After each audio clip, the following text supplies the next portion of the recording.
میرا دوست میرے گھر آیا تو وہ میری بیوی کو ہوس بھری نظروں سے دیکھ رہا تھا۔ میرے حالات خراب تھے اور وہ میری مدد کرنے آیا تھا، اسی لیے میں نے اسے کچھ نہ کہا۔ اگلے روز میں فیکٹری میں تھا جب پڑوسی کا فون آیا کہ تمہارے گھر میں کوئی مرد گھس آیا ہے اور تمہاری بیوی چیخ رہی ہے۔ میں بھاگتا ہوا گھر آیا تو میرا دوست زمین پر بیٹھا رو رہا تھا اور میری بیوی نماز پڑھ رہی تھی، مگر بیوی نے سلام پھیرا تو ہوش اڑ گئے۔ کیونکہ میرا نام علی ہے، آج میرے چچا نے مجھے گھر سے نکال دیا تھا کیونکہ میرے والدین میرے بچپن میں ہی فوت ہو گئے تھے اور مجھے میرے چچا اور چاچی نے پالا تھا۔ مگر آج جب میں 22 سال کا ہوا تو میری چاچی نے مجھ پر الزام لگا دیا تھا کہ میں ان کی بیٹیوں کو بری نظر سے دیکھتا ہوں، اور اسی بات کو لے کر میرے چاچا نے مجھے ہمیشہ کے لیے اپنے گھر سے نکال دیا تھا۔ میں روتا ہوا اپنے دوست شہریار کے گھر جا رہا تھا۔ وہ میرا ایک ہی دوست تھا جو کہ ایک امیر خاندان سے تعلق رکھتا تھا۔ شہریار سے میری بہت پرانی دوستی تھی۔ اس کے ماں باپ زندہ تھے، مگر وہ زیادہ پیسہ ہونے کی وجہ سے شہریار کو غلط راستے پر چل پڑا تھا۔ اسے لڑکیوں کی اور نشے کی عادت پڑ چکی تھی۔ میں اکثر اسے سمجھاتا تھا کہ یہ سب غلط ہے، یہ گناہ کا کام ہے، اس کام کا صرف بدنامی اور رسوائی ہے، مگر وہ میری ایک نہیں سنتا تھا۔ آج میں بہت مجبوری میں اس کے پاس جا رہا تھا کیونکہ میرا اس کے علاوہ کوئی نہیں تھا۔ میں نے اسے فون کر کے ایک ہوٹل میں بلایا تھا۔ جب وہ وہاں آیا تو میں نے اسے ساری صورتحال سے آگاہ کر دیا تھا۔ اس نے مجھے گلے سے لگایا اور کہا کہ آج سے تم میرے گھر رہو گے۔ اسی طرح میں اس کے گھر چلا گیا۔ شہریار کے گھر اس قدر خوبصورت تھا کہ مجھے لگ رہا تھا کہ میں جنت کے کسی حصے میں آ گیا ہوں، لیکن وہاں جا کر مجھے محسوس ہو رہا تھا جیسے میں کسی ویرانے میں آ گیا ہوں۔ میں اس گھر میں ایک ہفتے تک رہا۔ اس دوران میں نے نہیں دیکھا کہ اس کے ماں باپ اسے ملے ہوں یا وہ اپنے ماں باپ سے ملا ہو۔ ایک چھت کے تلے رہتے ہوئے بھی وہ ایک دوسرے سے بیگانے تھے۔ جب شہریار صبح کے وقت اٹھتا تو اس کے موم اور ڈیڈ اس کے اٹھنے سے پہلے ہی آفس جا چکے ہوتے۔ کھانے کی ٹیبل پر صرف میں اور شہریار ہی ہوتے۔ رات کو جب اس کے والدین آتے تو شہریار سو چکا ہوتا۔ مجھے ان کو دیکھ کر بہت حیرانگی ہوتی تھی۔ شہریار کے ماں باپ کو اپنے بیٹے کی کوئی پرواہ نہیں تھی۔ وہ جب مرضی جائے رات کے جس پہر آئے۔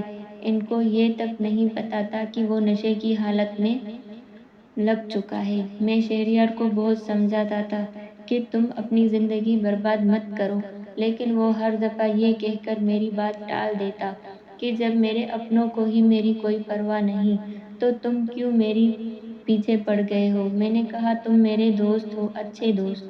مشکل وقت میں تم نے مجھے رہنے کے لیے ٹھکانہ دیا ہے، میں کیسے تمہارے لیے ٹینشن نہ لوں۔ ایک دن میں نے شہریار سے کہا کہ مجھے رہنے کے لیے کوئی مکان رینٹ پر لے دو، میں تم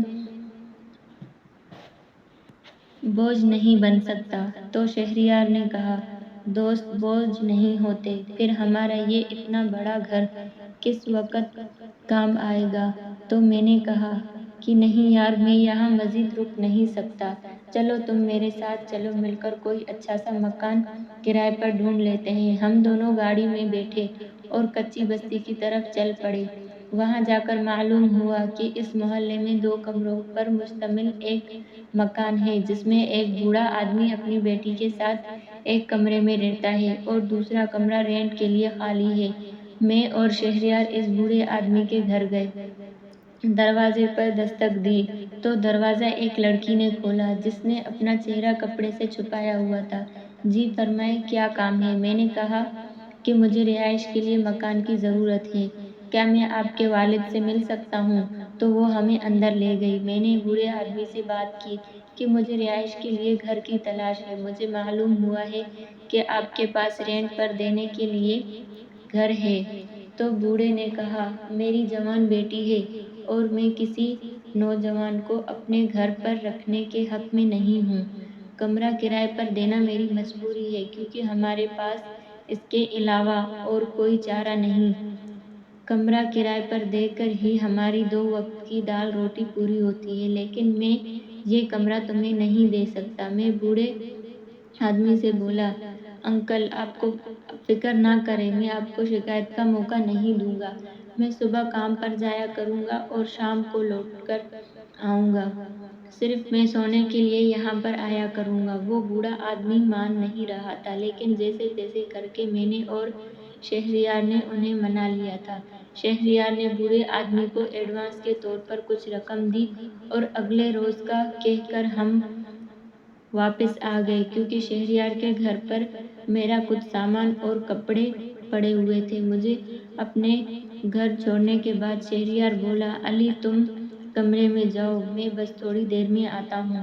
شہریار کے جانے کے بعد میں نے اپنے کپڑے اور جو ضروری سامان تھا وہ بیگ میں رکھ لیا تھا۔ کچھ دیر کے بعد شہریار بھی آ گیا۔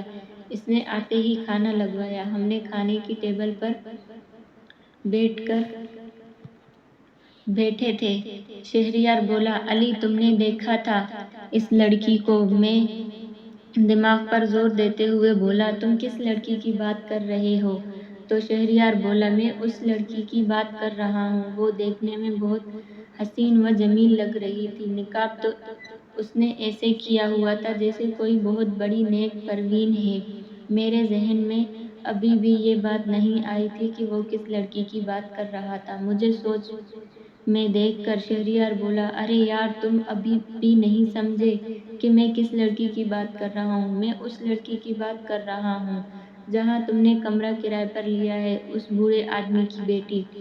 اب بھی کچھ یاد آیا کہ نہیں؟ میں بولا، میں نے غور نہیں کیا تھا، اور ویسے بھی میں کسی کی بہن بیٹی پر نظر ڈالنا گوارا نہیں کرتا، کیونکہ وہ بھی تو کسی کی عزت ہے۔ تب شہریار بولا، زیادہ نیک بننے کی کوشش مت کرو، وہ کون سا تمہاری بہن ہے جو تم اس طرح کہہ رہے ہو؟ شہریار کو لگا تھا کہ پیسے سے خوبصورت لڑکی کو خریدا جا سکتا ہے، مگر میں اسے سمجھانا چاہتا تھا کہ اس کی سوچ بہت غلط ہے، لیکن وہ کسی کی سننے والا کہاں تھا۔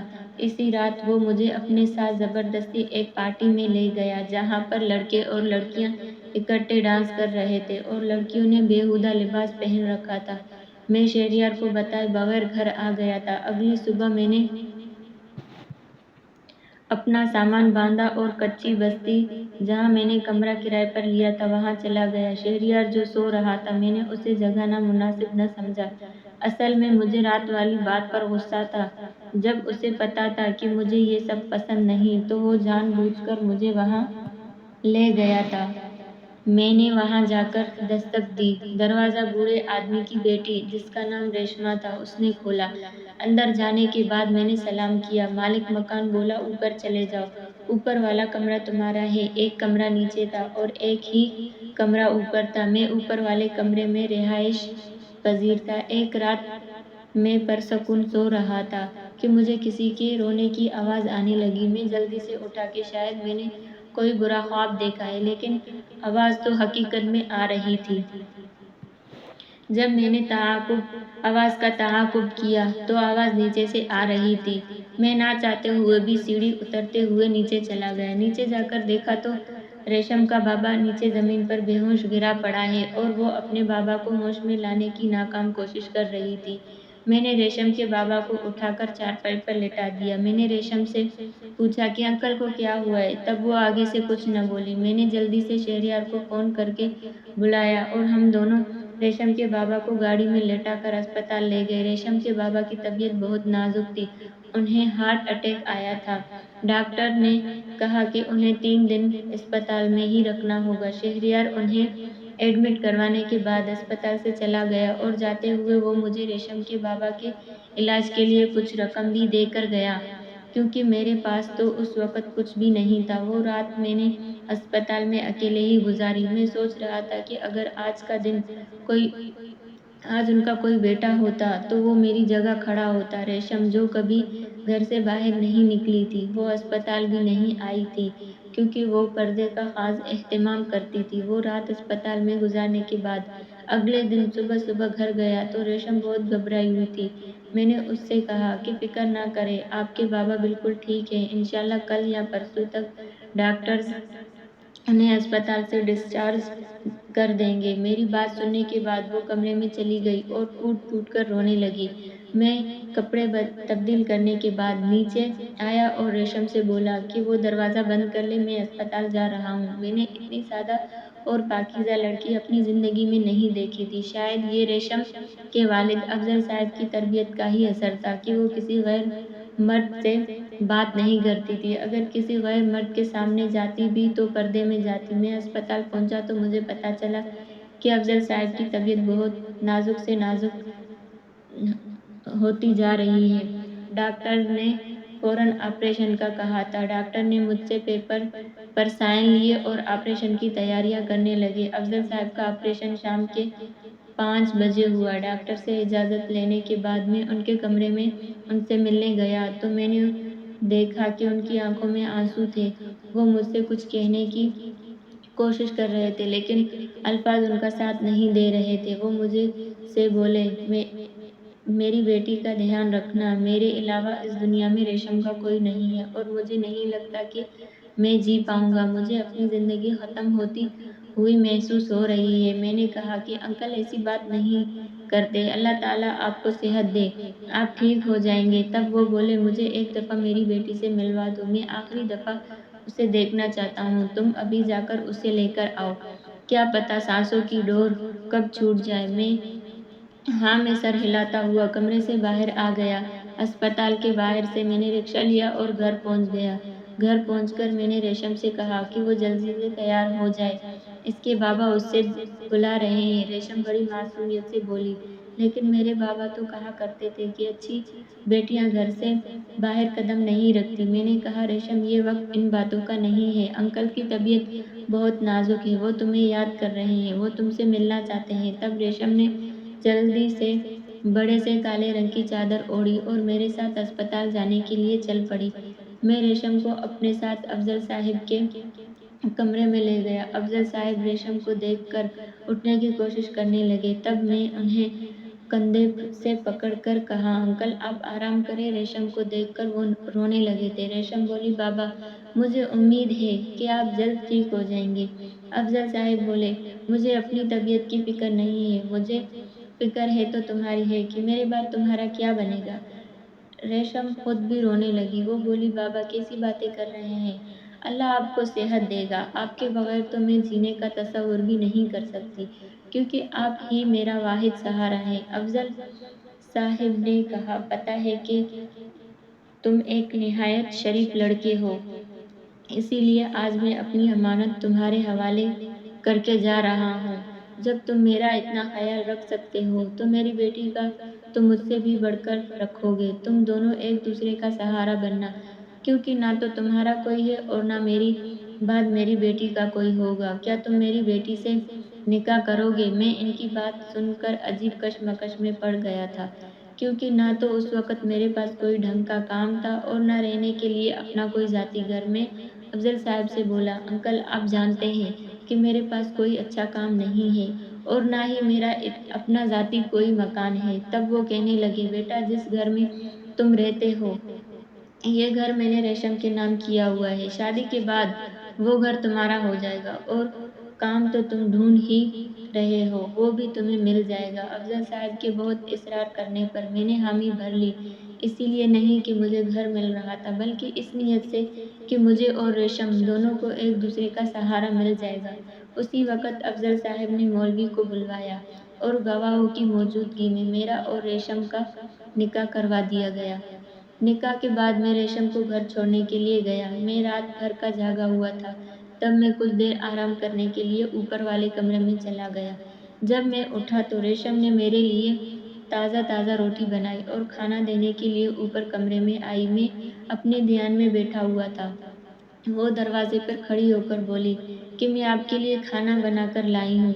میں نظر اٹھا کر دیکھا تو نظریں جھکانا بھول گیا۔ اس سے پہلے میں نے کبھی بھی ریشم کو نظر اٹھا کر نہیں دیکھا تھا، کیونکہ وہ میرے لیے نامحرم تھی، اور جبکہ اب میرا اور ریشم کا نکاح کر دیا گیا تھا میں ریشم کو دیکھ رہا تھا۔ وہ اس قدر معصوم اور خوبصورت تھی کہ میں اللہ تعالیٰ کا دل ہی دل میں شکر ادا کر رہا تھا کہ اللہ تعالیٰ نے مجھے پاکیزہ اور خوبصورت بیوی سے نوازا ہے۔ ابھی میں کھانا کھا ہی رہا تھا کہ مجھے اسپتال سے کال آئی کہ افضل صاحب انتقال کر گئے ہیں۔ میں نے کھانا وہیں پر چھوڑا اور جلدی سے اٹھا۔ مجھے پریشان دیکھ کر وہ بولی، کیا ہوا ہے؟ آپ اتنے پریشان کیوں لگ رہے ہیں؟ سب خیر تو ہے نا؟ بابا تو ٹھیک ہے؟ میں نے کہا ہاں سب ٹھیک ہے، مجھے ابھی جانا ہوگا۔ یہ کہتے ہوئے میں کمرے سے باہر نکل گیا۔ میں نے ریشم کو نہیں بتایا تھا کہ اس کے بابا انتقال کر گئے ہیں، کیونکہ اگر میں اسے بتا دیتا تو میرے پیچھے اسے سنبھالنے والا کوئی نہ تھا۔ میں نے اسپتال جاتے ہوئے شہریار کو فون کر کے ساری صورتحال سے آگاہ کیا۔ وہ اسپتال پہنچ گیا۔ ہم میت کو گھر لے کر آ گئے۔ ریشم اپنے بابا کی میت کو صبر و تحمل سے دیکھنے لگی۔ ریشم میں اتنا صبر دیکھ کر حیران تھا، کیونکہ اگر ریشم کی جگہ کوئی اور لڑکی ہوتی تو وہ رو رو کر اپنا برا حال کر لیتی، لیکن ریشم خاموش آنسو بہاتی رہی اور ساتھ ہی قرآنی آیات پڑھتی رہی۔ جب میت کو اٹھانے کا وقت آیا تو ریشم بوجھل قدموں کے ساتھ کمرے میں چلی گئی۔ اپنے بابا کے چلے جانے کے بعد ریشم بہت اداس رہنے لگی۔ میں بہت کوشش کرتا کہ اسے خوش رکھوں، لیکن یہ تو میں بھی جانتا تھا کہ اپنوں کے چلے جانے کا غم اندر سے انسان کو توڑ کے رکھ دیتا ہے۔ میں چاہتا تھا کہ ریشم خوش رہے، اپنا خیال رکھے، تاکہ میں بھی گھر سے باہر نکل کر کام کا پتہ کر سکوں، کیونکہ اب تک تو میں شہریار کے ٹکڑوں پر پل رہا تھا۔ کام کبھی لگتا تو کبھی نہ لگتا، میرے پاس کوئی مستقل کام نہیں تھا، لیکن اب ریشم میری ذمہ داری تھی۔ میری خواہش تھی کہ میں دن رات کام کر کے دنیا کی ہر خوشی ریشم کی جھولی میں ڈال دوں۔ کام کے لیے میں شہریار سے بات بھی نہیں کر سکتا تھا، کیونکہ اس کے مجھ پر پہلے ہی بہت سارے احسانات تھے۔ میں کام کی تلاش میں صبح گھر سے نکلتا اور شام کو گھر لوٹتا، لیکن مجھے کہیں بھی اچھا کام نہیں مل رہا تھا۔ اس دوران ایک دن شہریار ہمارے گھر آیا تو میں نے پوچھا، شہریار کیا کھاؤ گے؟ تب شہریار نے کہا، مجھے تو چائے کی طلب ہو رہی ہے۔ میں نے کچن میں جا کر ریشما سے کہا کہ وہ چائے بنا دے۔ ریشم بولی، دودھ نہیں ہے، میں کیسے چائے بناؤں؟ دودھ تو دور، چینی بھی ختم ہو گئی ہے، گھر میں کوئی بھی ایسی چیز نہیں ہے جو میں بنا کر آپ کے دوست کو کھلاؤں۔ میں شرمندگی سے شہریار کے پاس جا کر بیٹھ گیا۔ کچھ دیر کے بعد شہریار بولا، ارے یار، اتنی دیر چائے بنانے میں لگا دی، مجھے لگتا ہے تمہاری بیوی کافی سستی سے کام کرتی ہے۔ میں نے کہا، شہریار یار، ایسی بات تو نہیں ہے، مجھے تو یہ بات بتاتے ہوئے شرم آ رہی ہے کہ گھر کا راشن مکمل طور پر ختم ہو چکا ہے۔ پھر شہریار نے مجھے گھر کے راشن کے لیے 10,000 دیے۔ میں نے کہا، نہیں، مجھے ان پیسوں کی ضرورت نہیں ہے، انشاءاللہ مجھے جلد ہی کوئی کام مل جائے گا۔ تب وہ بولا، جب ملے گا تو دیکھا جائے گا، فی الحال تم تو جاؤ اور گھر کا راشن لے کر آؤ۔ میں نے کہا، اچھا تم یہیں بیٹھو، میں ابھی راشن لاتا ہوں۔ میں نے نوٹ کیا کہ شہریار بار بار کمرے کی جانب دیکھ رہا تھا۔ میں یہ بات نظر انداز کر کے چائے کا سامان لینے چلا گیا۔ جب کچھ دیر بعد میں گھر آیا تو شہریار جا چکا تھا اور ریشما بیٹھی رو رہی تھی۔ اس کو روتا دیکھ کر میرے دل کو کچھ ہوا تھا۔ میں نے پوچھا، ریشما کیا ہوا ہے، کیوں رو رہی ہو؟ تب وہ بولی، آپ اپنے دوست کو یہاں مت آنے دیا کریں، اس کی نظریں ٹھیک نہیں ہیں، ہوس بھری نظروں سے میری طرف دیکھتا ہے۔ میں نے کہا، اچھا تم چپ ہو جاؤ، آئندہ وہ میری غیر موجودگی میں گھر نہیں آئے گا۔ یہ تو میں بھی جانتا تھا کہ شہریار میری بیوی پر بری نظر رکھتا ہے، لیکن میں کرتا بھی تو کیا کرتا؟ میں شہریار کے احسانات بوجھ تلے دبا ہوا تھا۔ ریشم نے مجھے بہت دفعہ کہا کہ اسے گھر مت آنے دیا کرو، لیکن میں نظر انداز کر دیتا۔ آنے والے دنوں میں مجھے ایک فیکٹری میں نوکری مل گئی، لیکن مسئلہ یہ تھا کہ ڈیوٹی رات کی تھی۔ مجھے یہ نوکری مناسب نہیں لگ رہی تھی، لیکن ریشم نے کہا کہ آپ میری فکر نہ کریں، میں اکیلے رہ لیا کروں گی۔ اگر یہ نوکری ہاتھ سے چلی گئی تو پھر پتہ نہیں کب ملے گا۔ میں نے بھی ہمت کی اور رات کے وقت ڈیوٹی پر جانے لگا۔ میں چاہتا تھا کہ یہ بات شہریار کو پتہ نہ چلے کہ میری رات کی ڈیوٹی ہے، لیکن جب ایک رات شہریار مجھ سے ملنے گھر آیا تو اسے پتہ چل گیا کہ میں رات کو ڈیوٹی پر جاتا ہوں۔ میرے ڈیوٹی پر جانے کے بعد وہ رات کو میرے گھر آتا اور ریشم کو تنگ کرتا۔ ایک رات میں ڈیوٹی پر تھا، مجھے میرے ہمسائے کی کال آئی۔ وہ بولا، جلدی سے آؤ، تمہارے گھر سے تمہاری بیوی کی چیخنے کی آوازیں آ رہی ہیں۔ ہمسائے کی بات سن کر میں گھر کی طرف بھاگا تھا۔ جب میں گھر آیا تو جلدی سے تالا کھولنے لگا۔ میں نے جب چابی سے تالا کھولا تو سامنے کا منظر دیکھ کر میرے پاؤں تلے سے زمین نکل گئی، کیونکہ شہریار آگ کی لپیٹ میں تھا اور ریشم صحن میں بے ہوش پڑی تھی۔ میں نے جلدی سے محلے کے لوگوں کو بلایا اور شہریار کو ہسپتال لے گیا۔ محلے کی کچھ عورتیں ریشم کے پاس موجود تھیں۔ ڈاکٹر نے شہریار کو ایڈمٹ کر لیا۔ ڈاکٹرز کا کہنا تھا کہ شہریار بری طرح سے جل چکا ہے، اس کا بچنا مشکل ہے۔ میری سمجھ سے باہر تھا کہ یہ سب کچھ کیسے ہو گیا۔ کچھ دیر کے بعد ڈاکٹر نے آ کر بتایا کہ شہریار انتقال کر چکا ہے۔ میں وہیں پر دیوار کے ساتھ لگ کر رونے لگا، کیونکہ آج میرا دوست مجھے چھوڑ کر اس دنیا سے جا چکا تھا۔ میں نے شہریار کے گھر فون کر کے بتایا کہ شہریار انتقال کر گیا ہے۔ اس کے ماں باپ فوراً ہسپتال پہنچ گئے۔ وہ اس کی موت کا ذمہ دار مجھے ٹھہرا رہے تھے۔ میں نے کہا، شہریار کی موت کا ذمہ دار میں نہیں بلکہ آپ ہیں، جو شروع سے اسے خود سے دور رکھتے تھے۔ آپ کے ٹائم نہ دینے کی وجہ سے وہ گناہوں کے دلدل میں پھنستا چلا گیا۔ شہریار کی تدفین کے بعد میں گھر گیا تو ریشم کو ہوش آ چکا تھا۔ میں نے ریشم سے پوچھا کہ یہ سب کچھ کیسے ہوا تو ریشم میرے سینے سے لگ کر رونے لگی۔ وہ بولی، شہریار دیوار پھلانگ کر گھر میں داخل ہوا تھا اور میری عزت کے ساتھ کھیلنے کی کوشش کر رہا تھا۔ میں نے خود کو کمرے میں بند کر لیا۔ کچھ دیر کے بعد مجھے چیخوں کی آواز آنے لگی۔ میں نے جلدی سے دروازہ کھولا اور باہر آ گئی۔ جب میں نے کچن میں جا کر دیکھا تو شہریار آگ کی لپیٹ میں تھا، کیونکہ جب شہریار دیوار پھلانگ کر آیا تو میں کچن میں دودھ گرم کرنے لگی تھی۔ میں نے گیس والا چولہا کھولا ہی تھا کہ شہریار کچن میں آ گیا تھا۔ وہ میرے ساتھ غلط حرکت کرنا چاہتا تھا، مگر میں نے اپنی جان چھڑا کر کمرے میں بھاگ گئی اور خود کو کمرے میں بند کر لیا۔ شہریار اتنی دیر دروازہ پیٹتا رہا اور پھر شاید کچن میں وہ سگریٹ سلگانے کے لیے گیا۔ اس نے ماچس جلائی تو گیس جمع ہونے کی وجہ سے کچن میں آگ لگ گئی اور وہ اسی آگ کا شکار ہو گیا۔ میں نے کہا، تم پاکیزہ تھی، اسی لیے میرے اللہ تعالیٰ نے تمہاری عزت کو محفوظ رکھا اور شہریار کو اس کے کیے کی سزا مل گئی۔ وہ کہنے لگی، لیکن پھر بھی میں شہریار کے لیے مغفرت کی دعا کروں گی کہ اللہ تعالیٰ اس کے تمام گناہ معاف کر دے۔ مزید اسی طرح کی ویڈیوز دیکھنے کے لیے ہمارے چینل کو سبسکرائب کریں اور ساتھ دیے گئے بیل آئیکن کو دبا دیں تاکہ ہماری ہر آنے والی ویڈیو آپ تک پہنچ سکے۔ شکریہ۔